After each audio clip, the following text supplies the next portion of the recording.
Second World War, or Great Patriotic War as it's known here in Russia. The day is being commemorated across the world's biggest country and further afield too.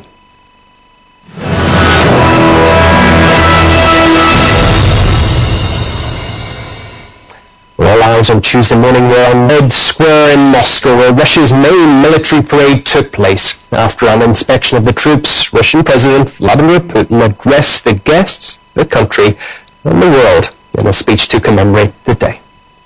I think that any ideology of supremacy is repulsive in itself, criminal and deadly.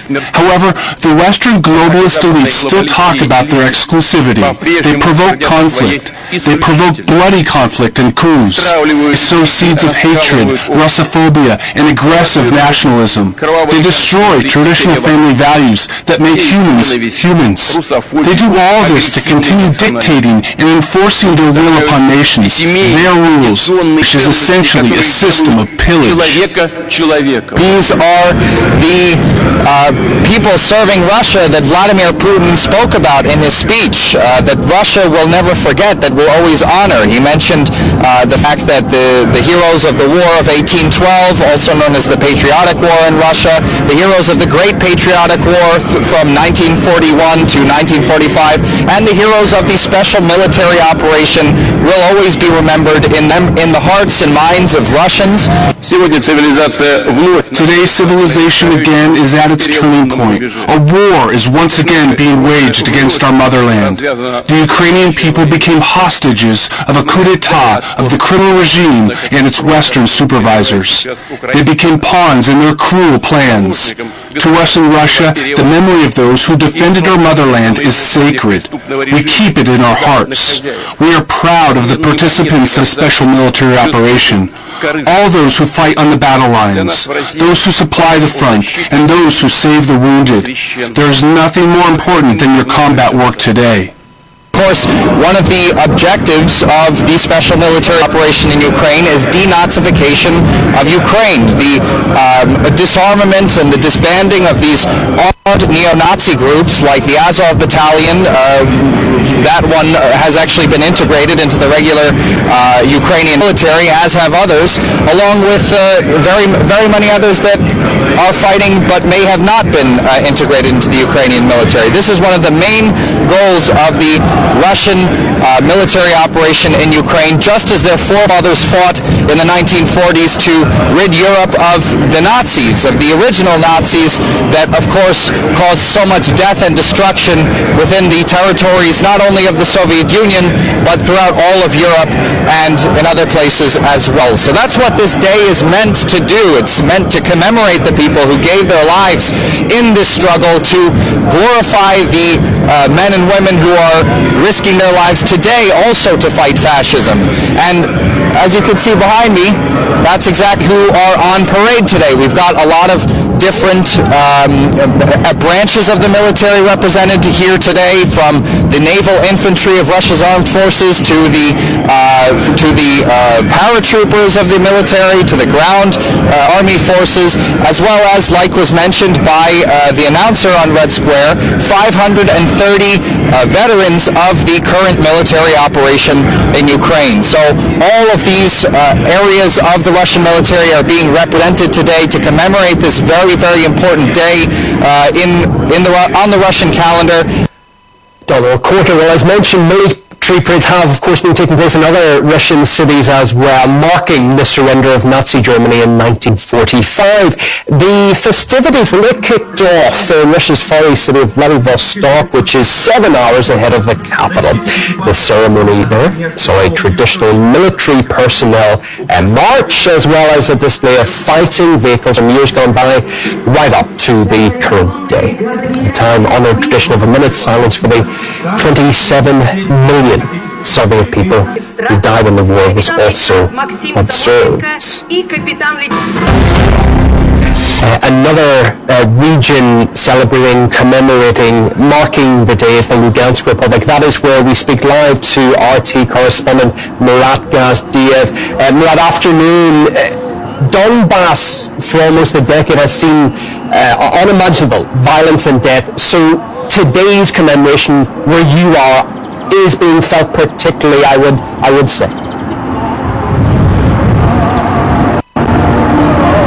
Well, of course, any sort of festivities or mass gatherings have been cancelled. There was never really much chance of any sort of, parade or military parade or immortal regiment march happening in the city because, of course, increasingly we have seen the Ukrainian regime turn to terror tactics, targeting civilians, targeting those it deems to be Russian patriots and activists. And we are within striking range of NATO-supplied weapons that Ukraine has previously used to target civilians, something we experienced ourselves, for example, back in Kherson last year. So, of course, everything that's happened today is you have a lot of cars driving with Russian flags, music all over the city, small knots of people, but no mass gatherings at all.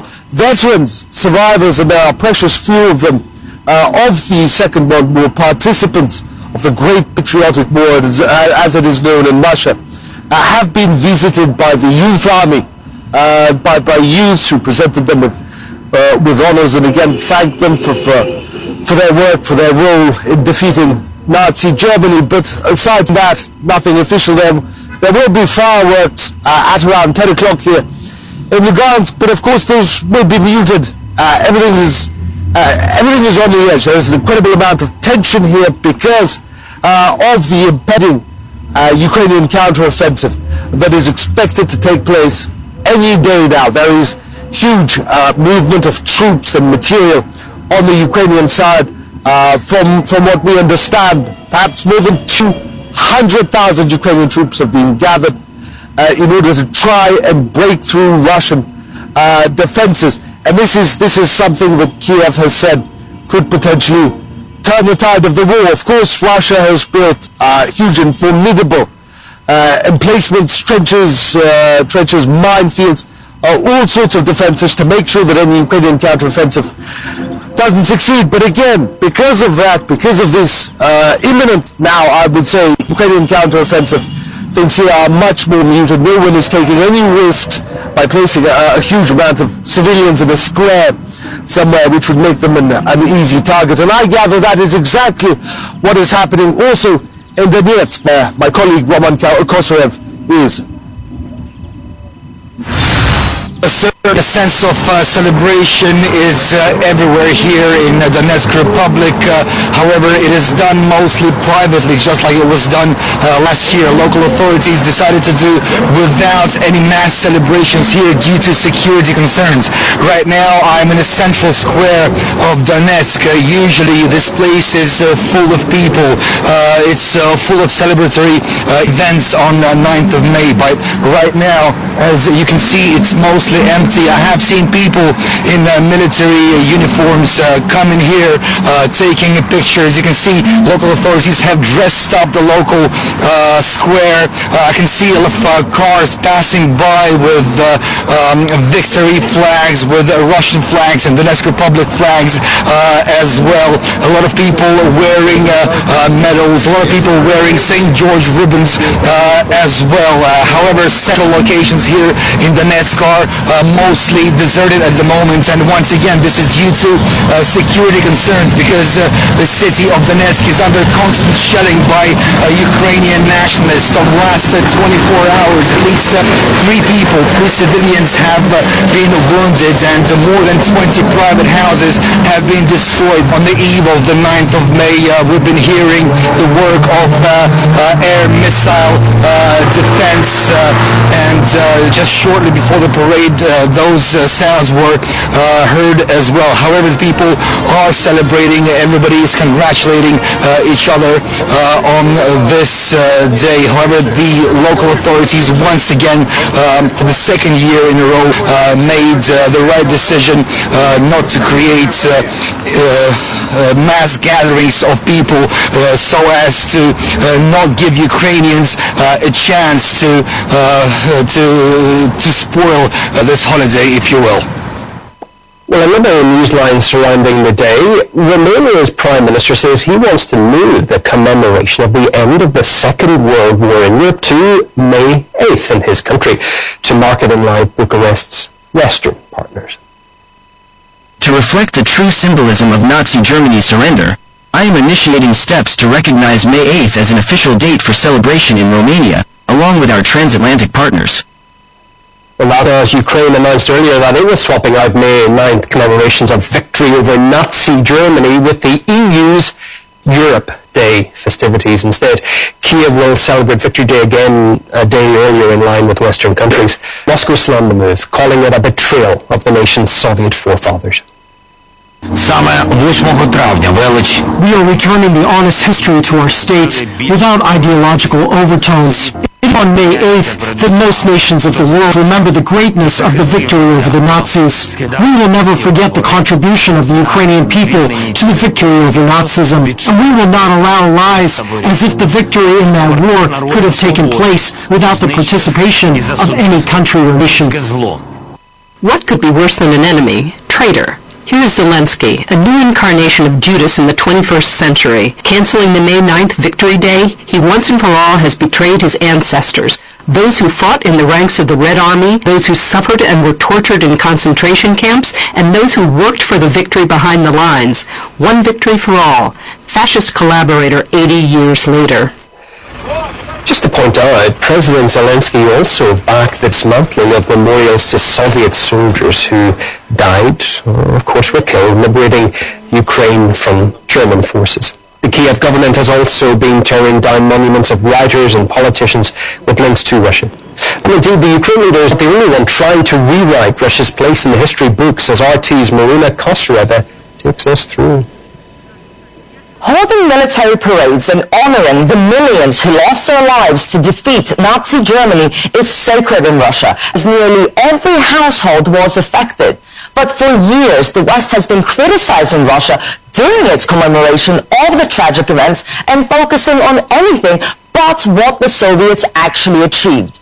Russia is flexing its military muscles. Russia is hijacking World War II to justify aggression. Victory Day celebrations spell a diplomatic defeat for Russia. Putin sounded like a loser during his Victory Day speech, and so on and so forth. It was all part of an effort to minimize Russia's role in defeating Nazi Germany, and it seems that it started right after the war ended with divisive headlines like these: the Western Allies and Russia. If only they could get rid of the latter. But back then, the general consensus was that the Soviet Union deserved the most credit for Nazi Germany's defeat in World War II.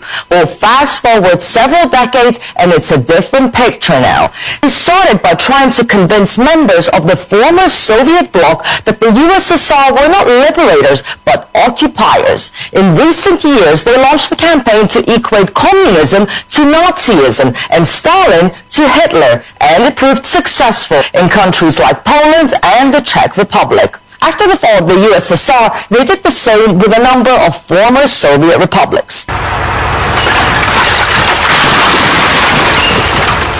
And 78 years after the defeat of Nazi Germany, we see war monuments dedicated to Red Army soldiers torn down and desecrated in Baltic states and Ukraine.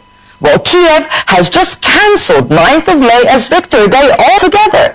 In Moldova, they announced that anyone caught wearing the St. George ribbon on May 9th will be fined or given community service. So anyone wearing a ribbon marking the heroism of their Soviet ancestors will be punished because they want this ribbon to be associated with Russian aggression, not triumph. The Ministry of Internal Affairs is preparing all the necessary regulations. Then they will announce exactly how they will document and sanction those who do not comply with the law.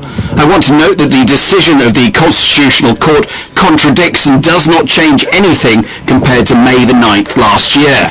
These characters are prohibited. Their use will be sanctioned. Those symbols are now banned, but you know what is allowed? neo-Nazi parades and the celebration of Nazi SS soldiers wearing Nazi insignia and carrying their flags. And this is all allowed and happening in countries like Latvia, Poland, Ukraine, because they believe that the USSR occupied them and enslaved their people. And now the West is eager to paint Russia as the new Third Reich and Putin as modern-day Hitler. Vladimir Putin continues to show the world he's the new Hitler as he commits monstrous genocidal barbarism. When Hitler invaded Poland, and remember, in the 30s, lots of Americans said, why do we care about Czechoslovakia? Where is Poland? This is not our war. This is not our problem. That's what they said, American firsters. An echo of a sentiment that we have in this country today. They want to erase history, and this is something which is very bad, and this is the stuff of totalitarianism. You can't just destroy monuments and try to rewrite history, and we know that the West has a very big, major identity problem, which is global, which is religious, which is, I would say, historical, which is cultural, and they think that they could just rewrite history books and demolish statues and say that, okay, they've got a new history, but that's just not the way things work. I think it's a shame, it's shameful for these countries to forget the help that they received from the Soviet Union to liberate themselves from Nazism. I think this is something which no country should do. We must always remember this. What's more is that the same countries who suffered at the hands of the Nazis are now refusing to condemn it. And the US recently joined the list of countries, including Ukraine, which voted against a US resolution condemning Nazism. So maybe Moscow has been right to annually parade its troops on Red Square, show its might to its enemies, and warn that it won't allow history to be rewritten. Many of these countries are rewriting their own past, and it's as if they hadn't participated, as if they were ashamed of participating again in this grand fight against the German Reich. So I think this has to do with the identity problem, with schizophrenia. Really, it is at the state level. They want to rewrite their history. This is their own history. A lot of these countries fought up. Let's not forget that millions of Ukrainians, millions of Lithuanians, hundreds of thousands of Lithuanians, Estonians from different countries, they stood up. They were not all fighting on the German side in World War II. So I mean, this is destroying their own history, which is something which is hurting their own history. It's damaging to the people, to the ancestors who have done this, of people from these countries, and again, it just shows how mentally I think the West is sick. It can very well say that it's not partisans of the Soviet system, but recall what the Soviets did for them and the fight that their own people went through to liberate their countries and fight against an invading state. Another aspect to recall, while Allied forces were battling Hitler's regime across Europe in the Second World War, the Indo-Pacific region was also engulfed in the global conflict. In 1944, the British and the Japanese army clashed around Impal city in northeast India. Tokyo's army attempted to take on the Allied troops and invade India, but were driven back to Burma after suffering heavy losses. The UK's National Army Museum has called it Britain's greatest battle, but it was mostly Indians who took part in the fighting. RT's Ranjan Sharma visited the battlefields in the country and discovered that remnants from the epic clash can still be found today. As the world celebrates the anniversary of victory in Europe, it's worth remembering the truly epic battle of Imphal and Kohima, when the Japanese army attempted to invade India. A battle that changed the course of the Second World War. The Japanese suffered more than 50,000 casualties, a defeat so decisive that it ended their imperial pursuits in Asia. We call it Britain's greatest battle, but it is really a majority of Indians who fought it. To find out more, we accompany World War II researchers and venture into the battlefields of 1944 in northeast India's Manipur. These thick jungles and steep hills that blanket the region hold testimony to the brutally extraordinary but globally lesser known Imphal War. The Great Battle of Imphal would not have been possible without Indians. I doubt, because you see, if you see the strength of the Allied forces in the Battle of Imphal, more than 80% were Indian regiments. No doubt, the officers were British, but the other ranks were mostly Indians. As the researchers start digging this bunker from 80 years ago, this is what they find. Tons of rifle bullets, grenade pins, bomb shrapnels, Japanese machete knives, and, believe it or not, even an anti-personnel landmine from the time. Here in the Manchurian hills of Imphal, for a second you feel that you're actually in 1944. The entire region here is filled with all sorts of evidence, rifle bullets, bomb shrapnels, all sorts of ammunitions from the World War II. The shattered relics and remains of the Imphal siege are spread across several villages here. One thing is clear, fighting in these jungle-clad mountains was no easy task. We form a major component of our relics, war remnants, like the bullets or empty cages, spent cartridges, sharpeners, grenades, cells, artillery cells, and it ranges and the main release goes on, all stuff that we found. So what we did was I started preserving in my house and then started cleaning up. I thought it has piled up a whole room, so why don't I convert it into a museum? And here at the museum, the history is being told, not how some want to hear it, but simply how it really happened. We have seen that Americans have so cast themselves as the only heroic nation who fought the villains, and whoever fought with them are all villains. These are all pictorial, eye-washing, cinematographic angles, and I think this cinema and movies should not be counted as a medium or a reference for the historical accounts. The Indians have fought not only in the Second World War, but millions of Indians have laid down their lives for the British Raj during the First World War. They have died in Mesopotamia, they have died in Yemen, they have died in France. Indians contributed immensely to the victory of this war, but are rarely credited for it. Minglam Saryu was a young rifleman, a sepoy in the 4th Assam Rifles during the Imphal War. He is the only traceable World War II veteran still alive in Imphal.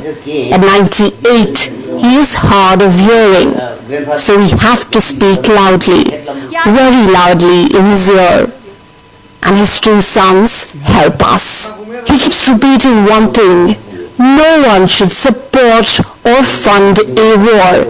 It won't benefit anyone. Waging war is never good. Killing each other is never good. It is easier now, and the oldest surviving war veteran, Second World War veteran, I think some acknowledgement needs to be done when he is still alive. How long he will keep on surviving, that we can't say, but it will be nice. It will morally boost his morale, by recognizing what he has done for the country. The Battle of Imphal and Kohima is amongst the most ferocious ever fought, and it wouldn't have been possible without the many Indians like Minglam. Yet, in the history books, somehow, the decisive fight by the extraordinary heroes of India remains largely forgotten by the international community and especially the West, which prefers to take all credit for the victory. Runchan Sharma, RT, Manipur. Well, do join me again at the top of the hour for the latest updates on commemorations marking this May the 9th Victory Day, remembering the defeat and surrender of Nazi Germany. This is RT International.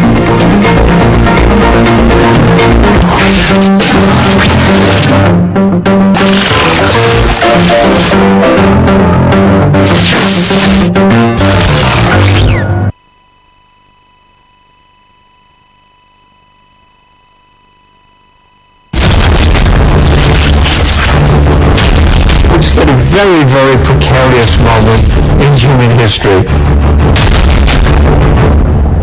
России против наших союзников, так называемый коллективный Запад, стесняется в средствах, использует историю как самостоятельный театр военных действий. История Украины 22 июня обозначена как начало немецко-советской войны. Парад во Львове в честь создания дивизии Waffen-СС величина. То, что сейчас происходит на Украине, это уроки Геббельса. Third Reich ideology has returned, this time in Ukraine. Genocide of civilians, militarization of society, and an ultranationalist state policy.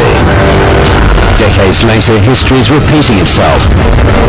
And let's not forget that 80 years ago, the Soviet Union defeated Nazism at the cost of an enormous number of casualties. There's a reason why the Soviets lost 27 million and the U.S. lost 310,000 in combat, and the Brits about the same number.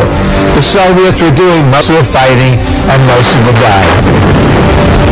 If the UK and France had signed an agreement with the Soviet Union, they could have stopped Hitler.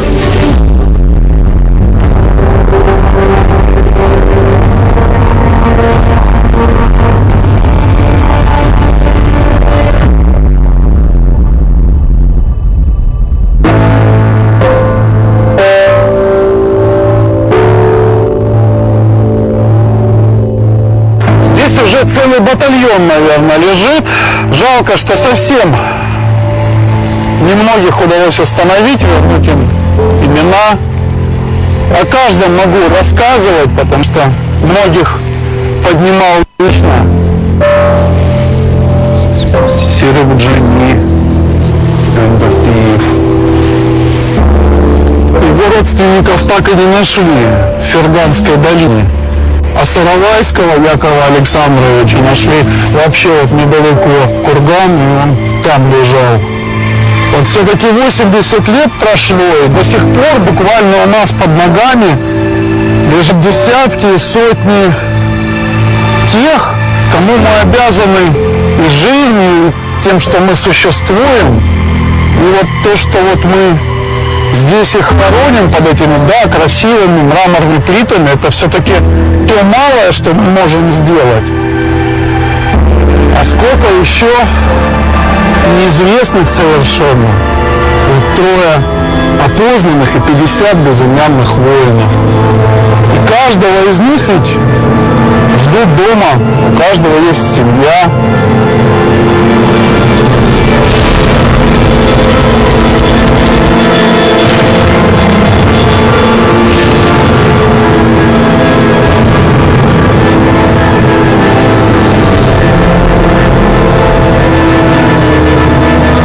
Я думаю, мы должны сделать все возможное и невозможное, чтобы вернуть их с той далекой войны домой. Вечная им память.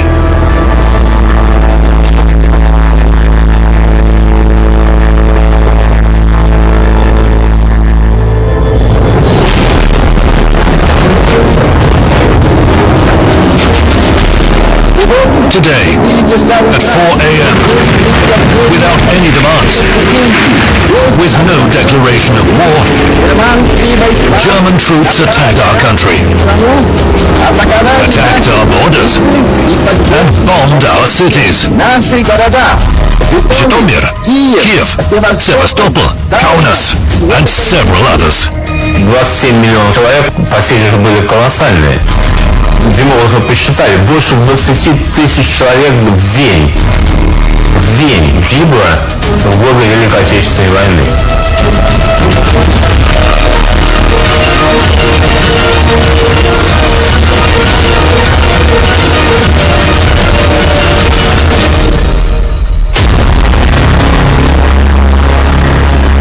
Мы едем на места боев за Крым.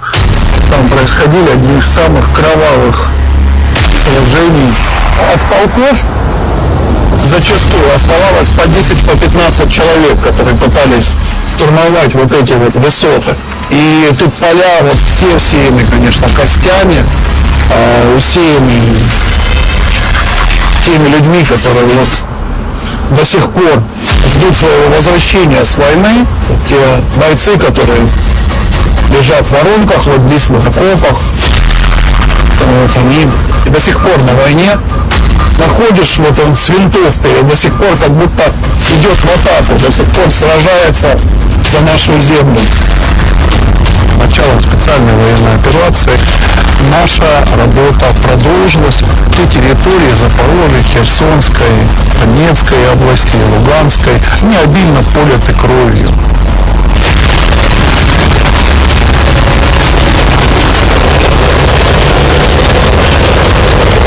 Основное направление, правее 2.10, 333.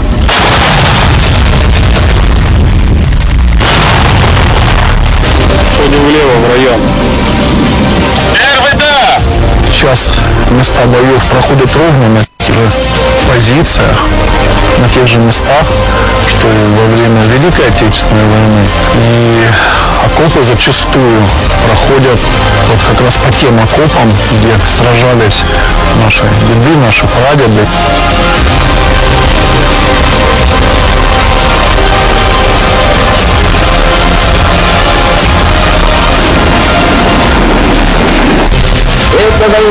This war was not imposed on us by the German people, but by a clique of Germany's bloodthirsty fascist rulers, who enslaved the French, Czechs, Poles, Serbs, Norwegians, Belgians, Danes, Dutch, Greek, and other peoples.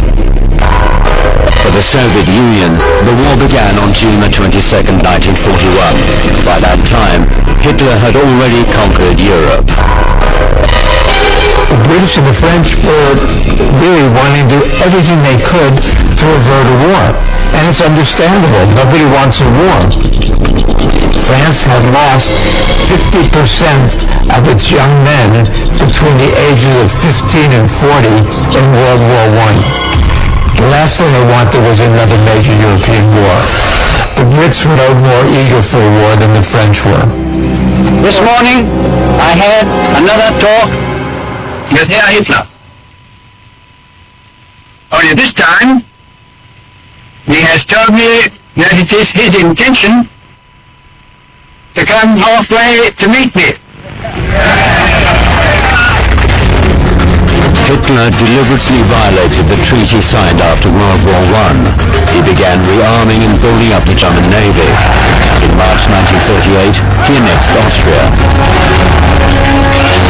Гитлер очень четко поставил свою цель. Сначала объединиться с Австрией, на Западе это прогласили, а дальше настал Черчилль в Словакии. И он, в общем-то, шантажировал Запад, что надо решать этот вопрос, иначе нация может взорваться, может быть война. The Munich Conference of the Four Powers, Great Britain, Germany, Italy and France, took place in September 1938. It was the culmination of attempts to appease Hitler's aggression, a policy that led to the outbreak of World War II. The Munich Accords were an attempt by France and Britain to buy peace in the West at the expense of Czechoslovakia.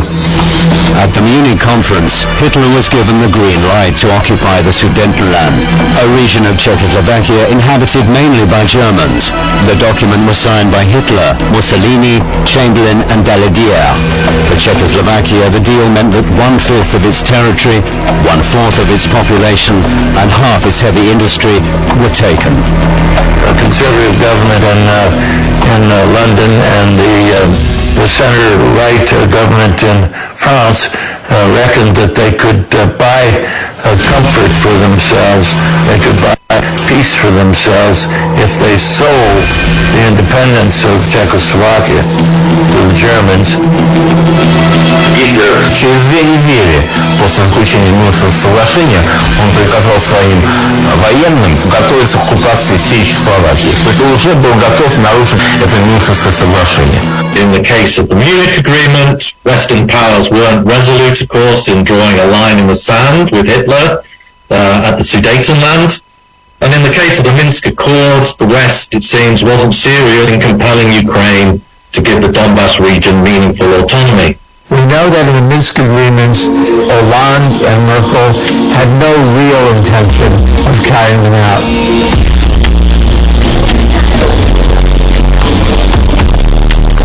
Wir waren uns einig, dass wir im Konflikt zwischen der Ukraine und Russland darauf setzen müssen, den möglichst schnell wieder einen Waffenstillstand zu bekommen, dass das Minsker Abkommen ein guter Ausgangspunkt dafür ist, dass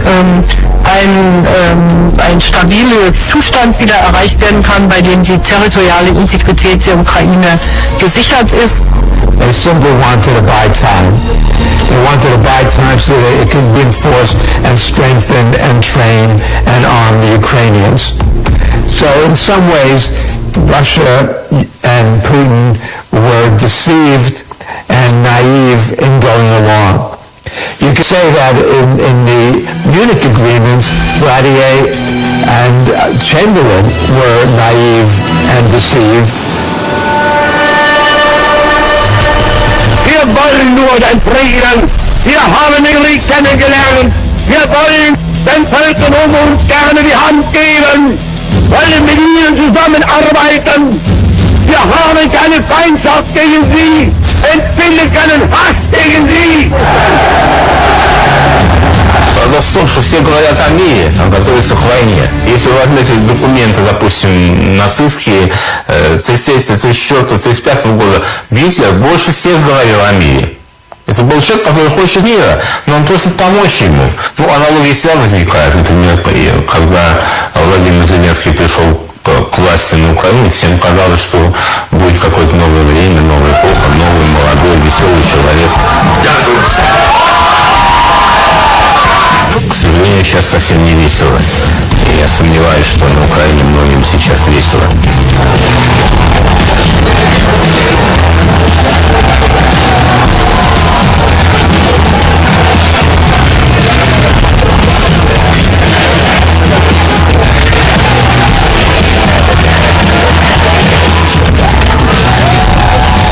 Дуже задоволені, захоплені і сподіваємося, що дійсно буде так, як він і казав. Він на правильному путі. Правильно, треба наводити порядок у своїй державі, у своїй хаті. Какой он все-таки молодец. Будем надеяться на него и поддерживать его. Люди не знают, где та черта, через которую нельзя переступать. Войну очень легко начать, а вот закончить ее очень сложно. Наше найперше завдання – припинення вогню на Донбасі.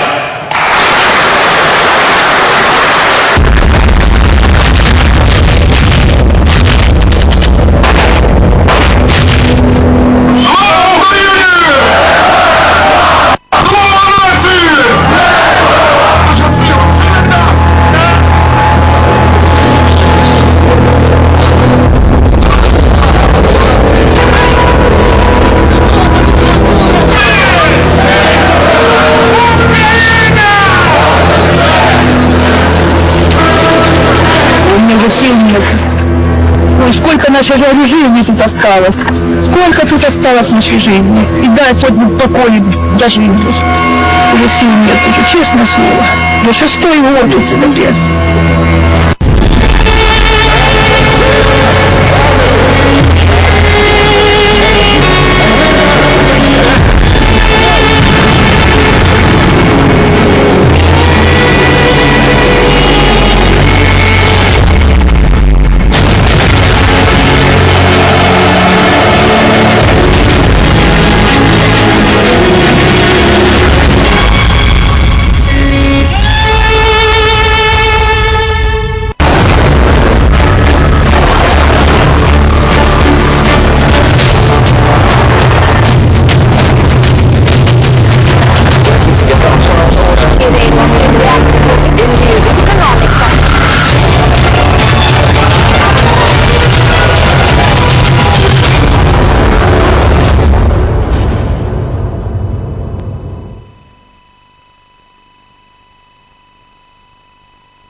очень быстро улетучилась.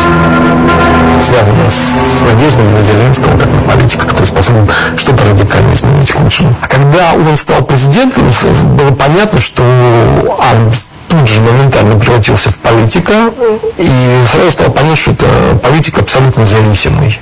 А значит, он будет в той же колее, что и Порошенко.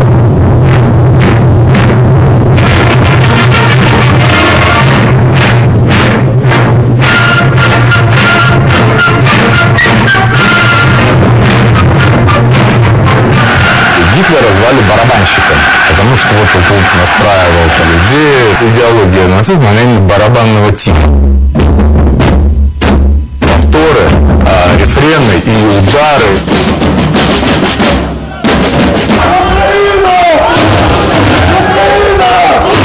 Вот сейчас украинская идеология представляет себе такой же барабан, ну поменьше может быть, да, но это именно барабан, там никакой полифонии нет.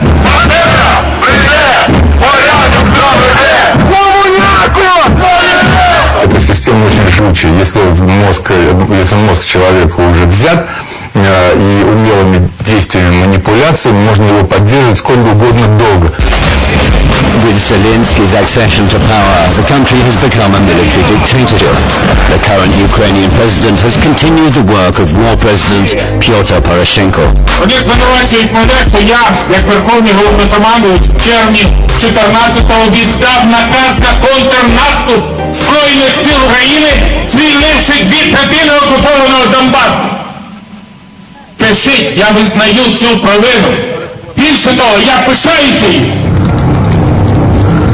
Порошенко, да Путин, рожа твоя шоколадная, сыти, блин. Ну не убивай нас, вот 12 человек, 12 женщин, и у меня это не сейчас фильмы Мяскова. Я по звуку даже понимаю, где гранатомет, а где миномет. Честное слово. І миром ми все переможемо. Тому що у нас роботи буде, у них немає.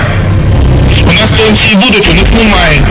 У нас піклування під дітей, під людей, під пенсіонерів, під дітей буде, у них немає. У нас діти підуть до школи, до дитячих садків. У них вони будуть сидіти в підвалах. Вони нічого не вміють робити. І так, і саме так ми виграємо цю війну.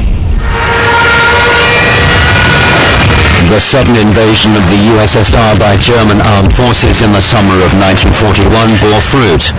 In short order, the Baltic regions, Belarus, Ukraine and Moldova were seized. For the Soviet people, the Nazi Wehrmacht were the enemy. They were monsters who massacred millions of Soviet civilians. The war, the Great Patriotic War, became for the Soviet side a war for family, a war for life itself. The Germans established a strict occupation regime, captured towns and villages, involving looting, torture and mass murder of civilians. Young people were taken to Germany for forced labor and livestock and valuables were confiscated. The treatment of prisoners of war in the numerous camps was even more horrific. Четверть Украины спалили в концлагерях немецких. Четверть здесь воевала. Я считаю, что надо находить эти братские могилы, которые были известны, это все показывать фашизм.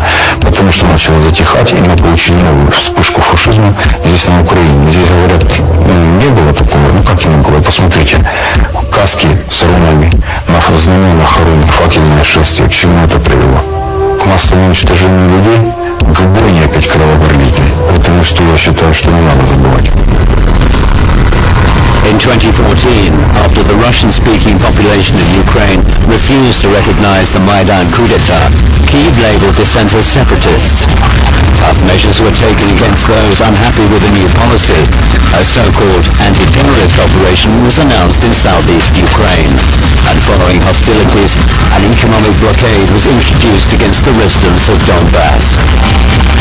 Нічого навіть бачої будки в житті не збудували і закликають до дестабілізації в державі. Ми не дозволимо це робити. Нам з такими не по дорозі. Kyiv tried to retain power not only by unleashing terror against Donbass civilians, but also by starting an information war. Показали документ, ордер на обыск, я говорю, хорошо, отлично, значит, давайте сейчас я вызываю адвоката, и в присутствии адвоката. Ну, потом они, видимо, очень торопились, втащили лифт, забрали ключи из кармана и открыли дверь против моего желания. Вот, и после этого начался 12-часовой обыск. То дело, которое возбудилось экстренной службы безопасности Украины в отношении меня, является прямым результатом давления на свободу слова Украины. Цель, ну, что называется, навести шорох и, так сказать, показать тем журналистам, которые еще работали на оппозиционных каналах или пытались, как сказать, еще выходить из общего информационного тренда, который существовал на Украине 2014 года, что шуток не будет. Редакцию разрушили в течение 2 дней. Ну, это был такой, как бы, мощный сигнал. Dnepropetrovsk-born journalist Kirill Vyshinsky, accused of treason and subversion against Ukraine, worked in Kyiv for many years. Госизмена — прекрасная статья. Почему бы нет? При чем здесь профессия, журналистика, еще следствие, экспертизы? Есть цель, нужно получить средства для осуществления этой цели. Vyshinsky repeatedly stated that he was seeking an acquittal. However, he only managed to get out of prison thanks to an exchange between Russia and Ukraine of 35 prisoners from each side. Журналисты останутся вне политики, по крайней мере, вне политических репрессий, это касалось только правильных журналистов, а вот российские журналисты точно в категорию правильных не попадали. Для того, чтобы успешно вести войну с Россией, а к этому готовился Запад всегда, нужна была Украина более сфокусированная, значит, отмобилизованная и так далее. И вот устроен такой военно-политический режим с подкладкой в виде нацизма и русофобии. І це працює у них. Ми переможемо і зелених чоловічиків Путіна, і зелених пігмеїв всередині країни. Real old Nazis, they are against Jews, they are Hitler fans, and the new type of Nazis who are against Russians now. And want to nationalize, so to say, make ardent, red-hot, burning nationalists of their people.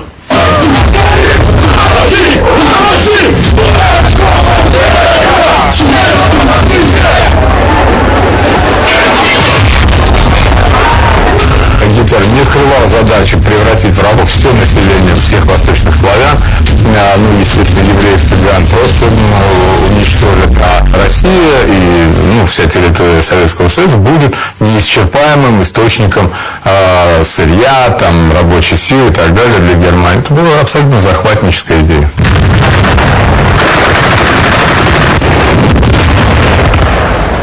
June of 1941, September 1943, it was the Red Army alone that fought against the Nazi Wehrmacht. There was not one single British, Canadian, or American division fighting against the Wehrmacht on the soil of Europe, on the continent of Europe. Not one. Hitler's army marched victoriously through Paris on June 14th, 1940. France surrendered on humiliating terms. 60% of the country was occupied by Germany and Italy, and parts of its territories were annexed. Французская армия ни в чем не уступала немецкой. Ни в чем. Это чистой воды поражение на морально-психологическом уровне. Если государство, лидеры государства не готовы воевать, сражаться, то армия не может воевать. Это мобилизация всей страны. Именно поэтому они так быстро проиграли, Франция рухнула как карточный домик. The forest of Compiègne. Here, Marshal Foch dictated his conditions of armistice to the German delegation. On this very spot, 22 years later, a tragic farce was played out by a corporal with the hubris to imagine himself the conqueror of Europe.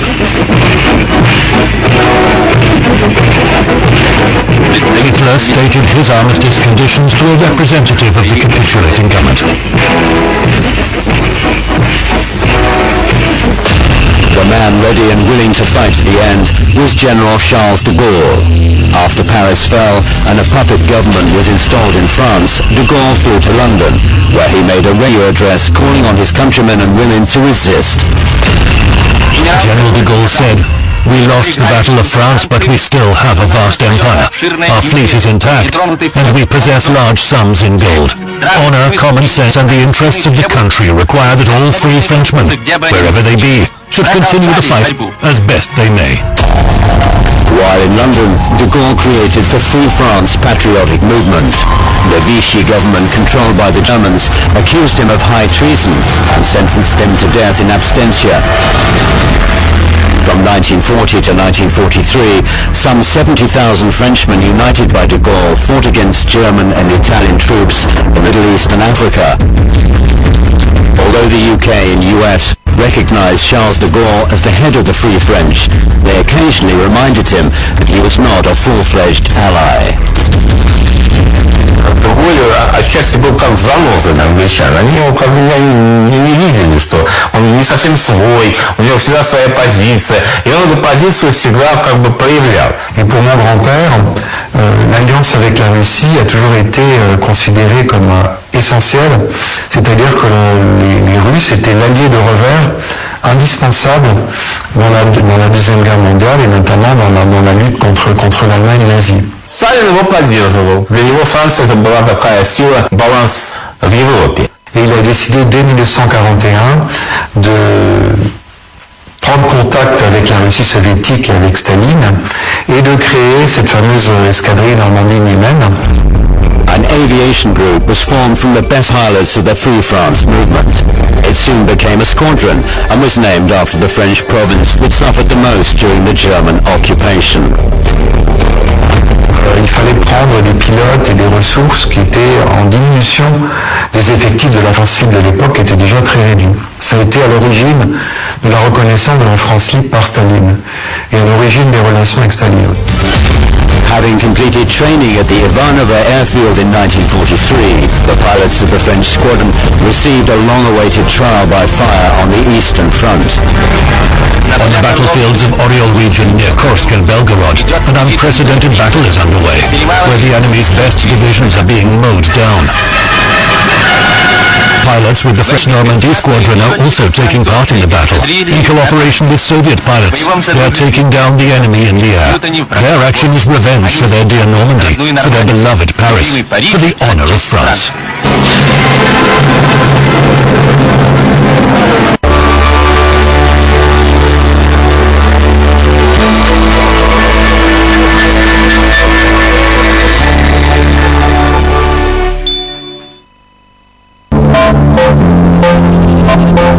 When old truths seem rare, when old rules just don't hold, and a new world is yet to shape out, disdain becomes the etiquette, and engagement equals betrayal.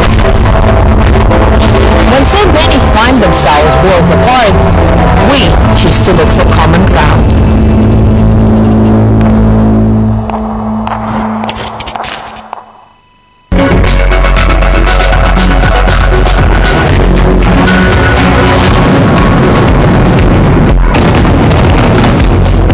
A Russian citizen is among the 13 people killed in Israeli airstrikes that targeted Gaza overnight. More on that plus.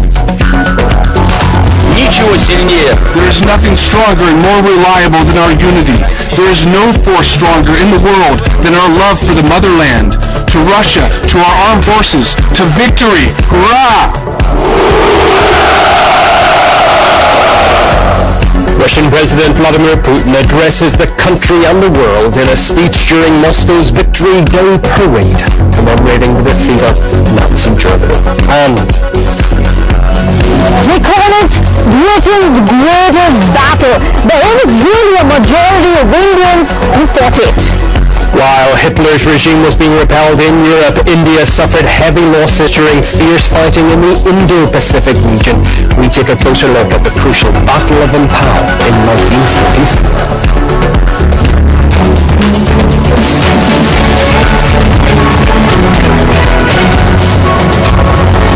If you're catching the news hour from today across the globe, welcome to RT International. We will get to those headline stories in just a moment, but I want to begin with some news coming in. Imran Khan, the former Prime Minister of Pakistan, has been arrested by law enforcement, according to news reports coming out of the nation. He was arrested, we believe, while at the Islamabad High Court. His lawyer has been reported to be badly injured as well during the arrest. We know that Imran Khan was taken into custody over a corruption case, accusations that the former Prime Minister from 2018 to 2022 in Pakistan has repeatedly denied.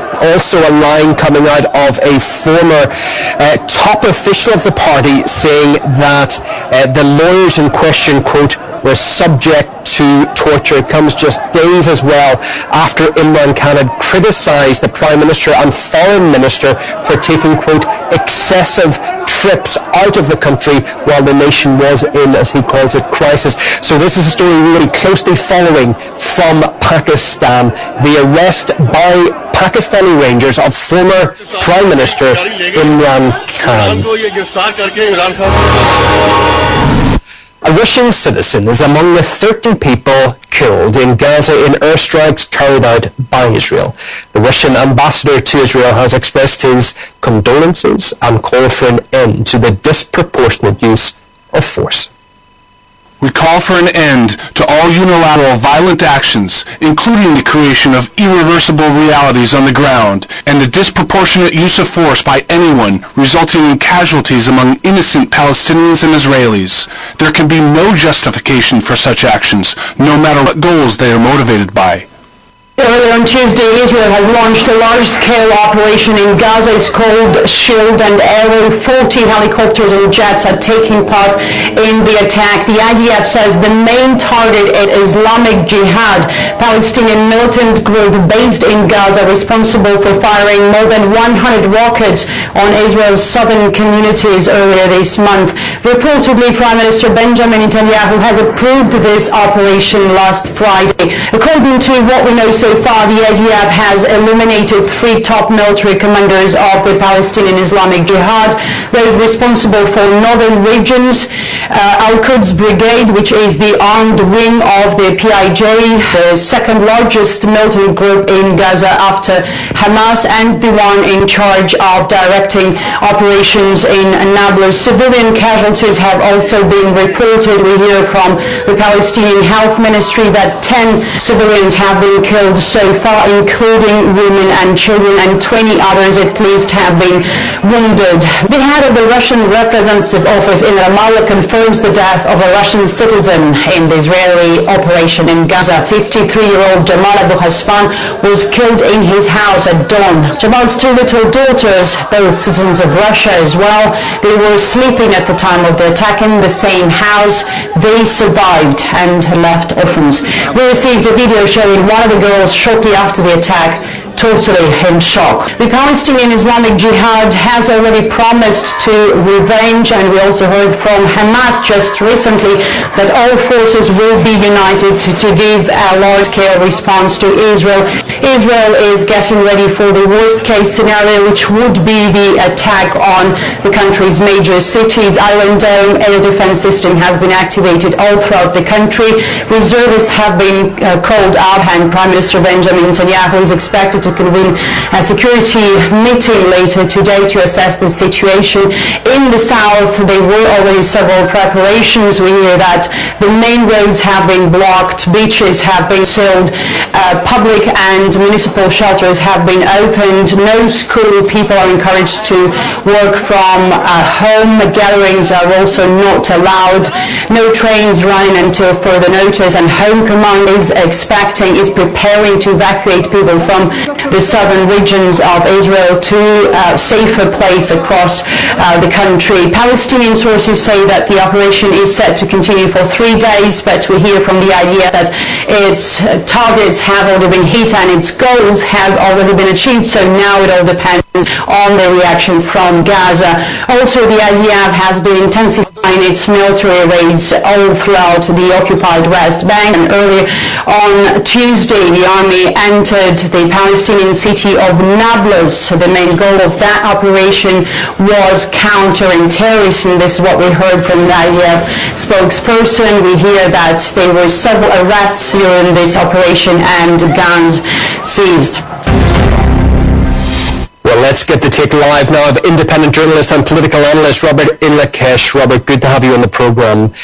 The Israeli strikes were apparently aimed at al-Quds commanders, but civilians, children, were killed as well. Now, these were claimed to be targeted strikes, but when you look at the fatalities, how can that be?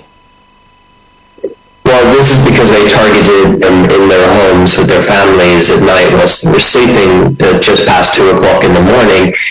So this is why we see such large civilian death, and then a number of targets were hit, mostly open training sites, agricultural areas after this. But the first initial strikes, the wave of strikes, were the ones which caused all of the damage and carried out the assassinations. At this point, it just depends upon when and how the Palestinian groups respond. If it is just Palestinian Islamic Jihad, because they are the only group that have been targeted, if it is just them to respond at this point, Gaza will come out of this escalation looking rather weak, and that's why they have to wait, the armed groups, in order to respond at this point. The Israelis aren't looking to drag in multiple fronts into the war, even though there has been a large civilian death toll, including children and women who have been killed. They were looking just to target a few members of the Islamic Jihad movement, hoping that this won't spread over into a larger escalation, not only inside the West, inside of the Gaza Strip, but then into the West Bank and possibly Syria and Lebanon as well. But this could have been a miscalculation on part of the Israeli military, and perhaps could drag in other forces on several fronts. Is that primarily Hamas perhaps joining with PIJ, and how is their relationship right now?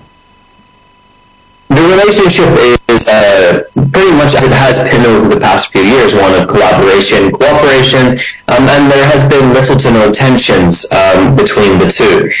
They have both stood together through this. They did stand together in 2021, and there was another escalation in 2019, in November 2019, when the Israelis also struck a commander in Islamic Jihad called Baha Abu Atta and assassinated him. At both of these times, however, despite the relationship with Hamas and Islamic Jihad being very good, Hamas stood to the side and allowed Islamic Jihad to do the majority of the work. Other armed groups were involved, but Islamic Jihad was isolated to doing most of the heavy lifting. And because Islamic Jihad is not as powerful as Hamas militarily, this has meant that the blows inflicted on Israel in retaliation for the strikes weren't as great as, for instance, in 2021 when Hamas was involved. And it's obvious at this point as well that right now, if they respond, they don't have the higher ground. They were caught off guard by this. It does look, according to some reports, like misleading information was passed on to the Egyptians to make Islamic Jihad and perhaps as well Hamas feel like this was not going to happen at this time.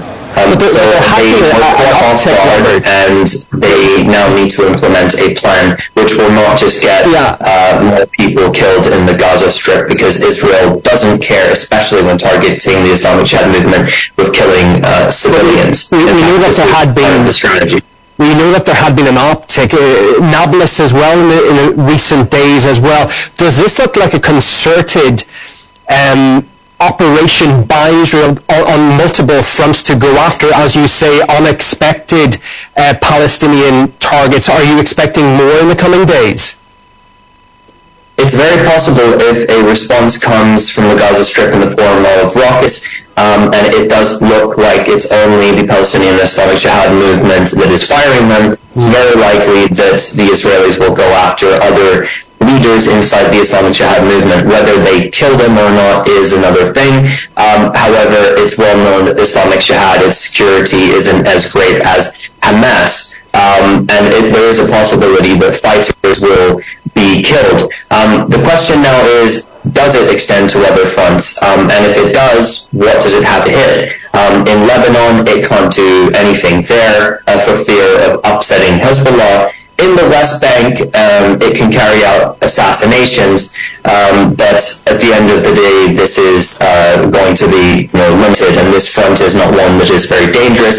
In Syria, perhaps they could strike some targets, but maybe they don't want to open that front. But the primary goal now is to isolate the Gaza Strip and to isolate Islamic Jihad. And as long as they can do that, unfortunately, many civilians are going to die in the process. Robert, thank you so much for coming in the programme and giving us your expertise on all that. We appreciate it. Journalist and political analyst Robert in Lakesh. Today marks the 78th anniversary of the Soviet victory over Nazi Germany in the Second World War, or Great Patriotic War as it's known here in Russia.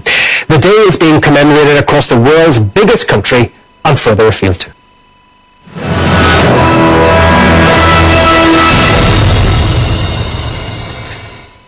Well, all eyes on Tuesday morning were on Red Square in Moscow, where Russia's main military parade took place. After an inspection of the troops by the defense minister, Russian President Vladimir Putin addressed the guests, the country, and the world in a speech to commemorate the day.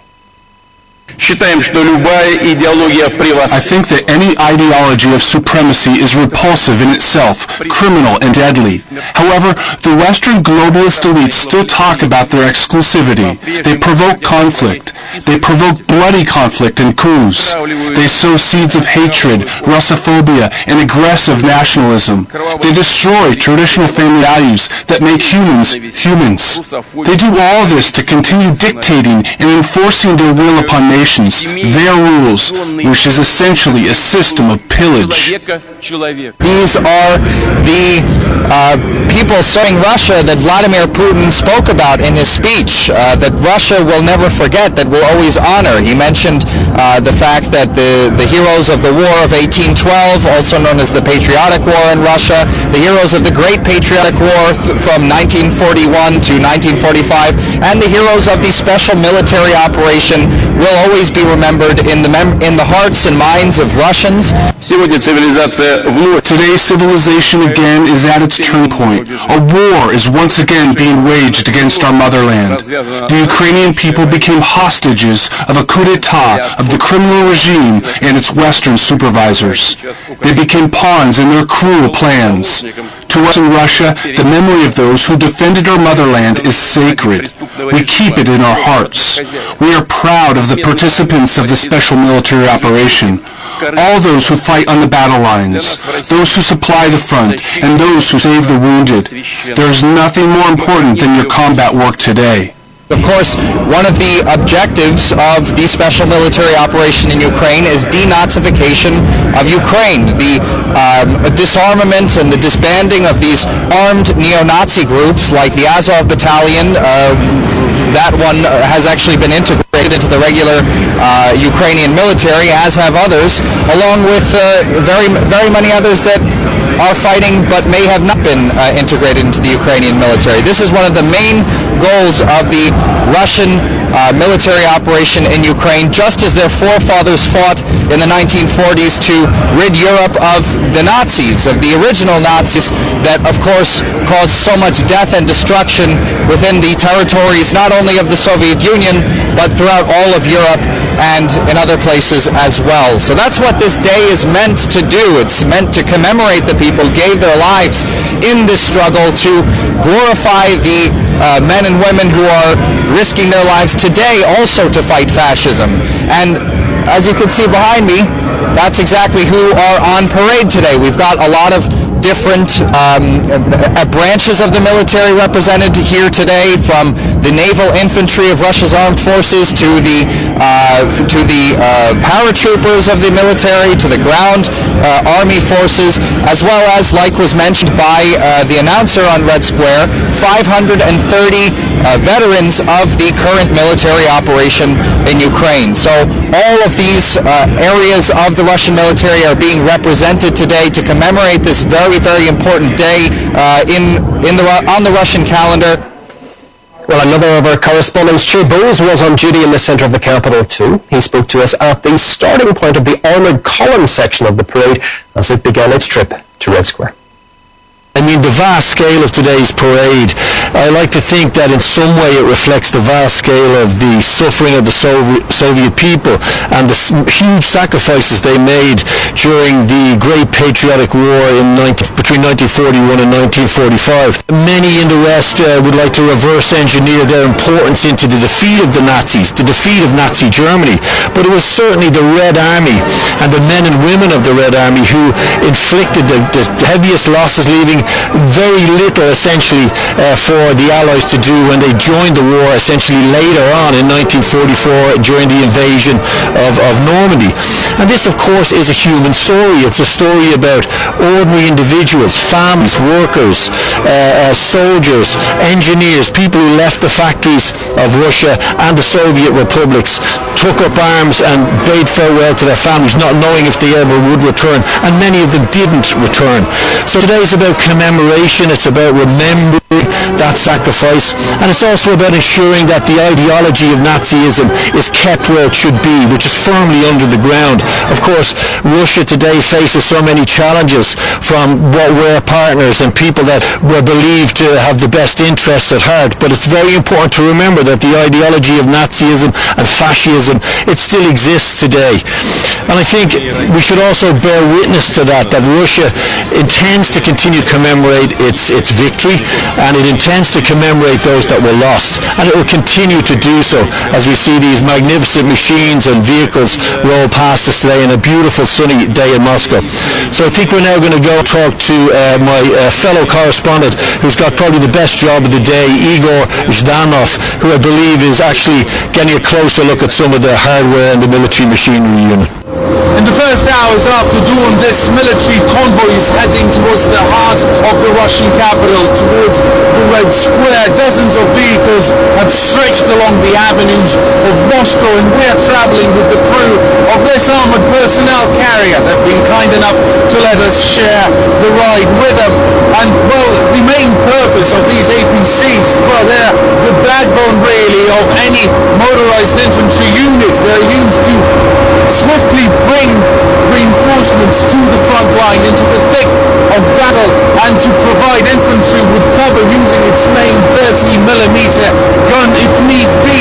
In the Donbass, I've seen dozens of such vehicles, and well, they have truly shown its worth there. For instance, they have been proven invaluable, providing cover to Russian humanitarian convoys that bring food and water and medicine to the most remote areas, to areas closest to the fighting. They are truly valuable against ambushes and guerrillas.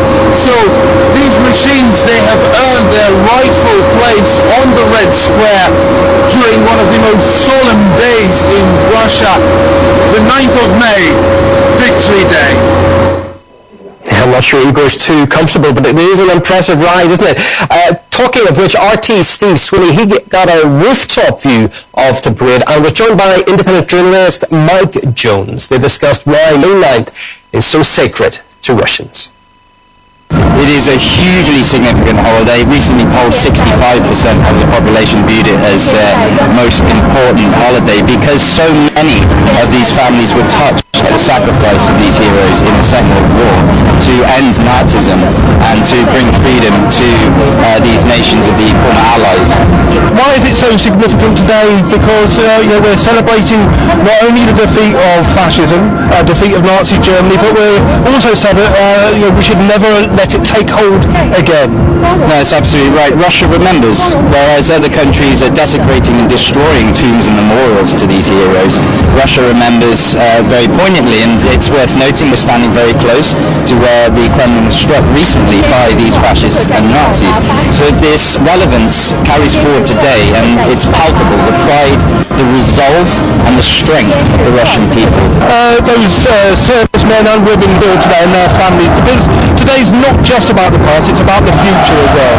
Today is an especially poignant day given the ongoing fight against fascism and Nazism that we witnessed in Donbass today, and so many families have volunteered. Just like we said before about so many families touched, once again, so many Russians have signed up to protect their motherland and the people of Donbass that this has touched many, many people, and their outstanding, courageous service is being honoured today alongside the veterans that served in the past. Well, as mentioned, military parades have been taking place in other Russian cities too, marking the surrender of Nazi Germany in 1945. The festivities kicked off in Russia's far east city of Vladivostok, which is 7 hours ahead of the capital. The ceremony there saw a traditional military personnel march, as well as a display of fighting vehicles from years gone by right up to the current day. A time-honored tradition of minute's silence for the 27 million Soviet people who died in the war was also observed. Meanwhile, in the Lugansk Republic in Donbass, celebration ceremonies were cancelled due to security concerns. RT correspondent Murat Gazdov, he's there. Well, of course, any sort of festivities or mass gatherings have been cancelled. There was never really much chance of any sort of, parade or military parade or immortal regiment march happening in the city because, of course, increasingly we have seen the Ukrainian regime turn to terror tactics, targeting civilians, targeting those it deems to be Russian patriots and activists. And, we are within striking range of NATO-supplied weapons that Ukraine has previously used to target civilians, something we experienced ourselves, for example, back in Kherson last year. So, of course, everything that's happened today is you have a lot of cars driving with Russian flags, music all over the city, small knots of people, but no mass gatherings at all. Veterans, survivors, and there are precious few of them, of the Second World War, participants of the Great Patriotic War, as it is known in Russia, have been visited by the youth army, by youths who presented them with honors, and again thanked them for their work, for their role in defeating Nazi Germany. But aside from that, nothing official. There will be fireworks at around 10 o'clock here in Lugansk, but of course those will be muted. Everything is on the edge. There is an incredible amount of tension here because of the impending Ukrainian counteroffensive that is expected to take place any day now. There is huge movement of troops and material on the Ukrainian side. From what we understand, perhaps more than 200,000 Ukrainian troops have been gathered in order to try and break through Russian defenses. And this is something that Kiev has said could potentially turn the tide of the war. Of course, Russia has built huge and formidable emplacements, trenches, minefields, all sorts of defenses to make sure that any Ukrainian counteroffensive doesn't succeed. But again, because of that, because of this imminent, now I would say, Ukrainian counteroffensive, things here are much more muted. No one is taking any risks by placing a huge amount of civilians in a square somewhere, which would make them an easy target. Well, I want to bring in another aspect of the day. While Allied forces were battling Hitler's regime across Europe in the Second World War, the Indo-Pacific region was also engulfed in the global conflict. In 1944, the British and the Japanese army clashed around Impal city in northeast India. Tokyo's army attempted to take on the Allied troops and invade India, but were driven back to Burma after suffering heavy losses. The UK's National Army Museum has called it Britain's greatest battle, but it was mostly Indians who took part in the fighting. Well, RT's Ranjan Sharma visited the battlefields in question and discovered that remnants from the momentous clash can still be found today. As the world celebrates the anniversary of victory in Europe, it's worth remembering the truly epic battle of Imphal and Kohima when the Japanese army attempted to invade India, a battle that changed the course of the Second World War. They call it Britain's greatest battle. There is really a majority of Indians who fought it. To find out more, we accompany World War II researchers and venture into the battlefields of 1944 in northeast India's Manipur. These thick jungles and steep hills that blanket the region hold testimony to the brutally extraordinary but globally lesser known Imphal War. The Great Battle of Imphal would not have been possible without Indians. I doubt, because you see, if you see the strength of the Allied forces in the Battle of Imphal, more than 80% were Indian regiments. No doubt, the officers were British, but the other ranks were mostly Indians. As the researchers start digging this bunker from 80 years ago, this is what they find. Tons of rifle bullets, grenade pins, bomb sharpeners, Japanese machete knives, and, believe it or not, even an anti-personnel landmine from the time. Indians contributed immensely to the victory of this war, but are rarely credited for it. Minglam Saryu was a young rifleman, a sepoy in the 4th Assam Rifles during the Imphal War. He is the only traceable World War II veteran still alive in Imphal. At 98, he is hard of hearing, so we have to speak loudly, very loudly in his ear. And his two sons help us. He keeps repeating one thing: no one should support or fund a war. It won't benefit anyone. Waging war is never good. Killing each other is never good. The Battle of Imphal and Kohima is amongst the most ferocious ever fought, and it wouldn't have been possible without the many Indians like Minglam. Yet, in the history books, somehow, the decisive fight by the extraordinary heroes of India remains largely forgotten by the international community and especially the West, which prefers to take all credit for the victory. Ranjan Sharma, RT, Manipur. Okay, a recap of that breaking news story this hour. The former Prime Minister of Pakistan, Imran Khan, has been arrested on corruption allegations, according to news reports coming out of the South Asian country. He was taken into custody, seen here by a mass of police officers at the Islamabad High Court. His lawyer was reported to have been left badly injured in scuffles during this arrest. Corruption accusations against the former PM, who served from 2018 to 2022, have been constant, but critics say they are politically motivated to stop him running for the leadership again. Incidentally, a top official from the PTI party has said that those surrounding the former Prime Minister had been subject to torture as well. We have not verified that. That is accusations coming from that person himself.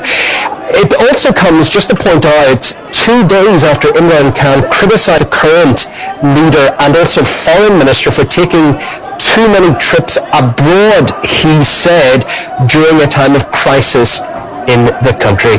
So the former PM of Pakistan arrested today on alleged corruption charges. A story we'll be following very closely here on RT.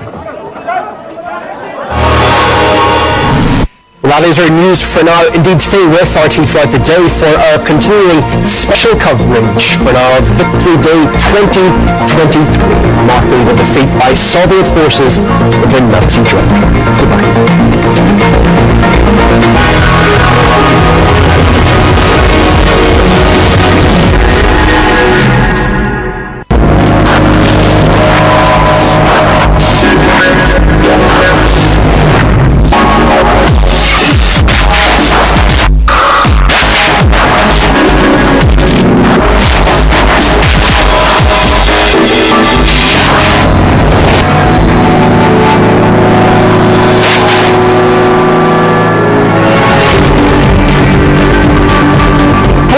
Welcome to Worlds Apart. In its new foreign policy concept signed into law this spring, Russia for the first time officially defined itself as a distinct country civilization with its own set of values and its own articulated vision of the world and the relations between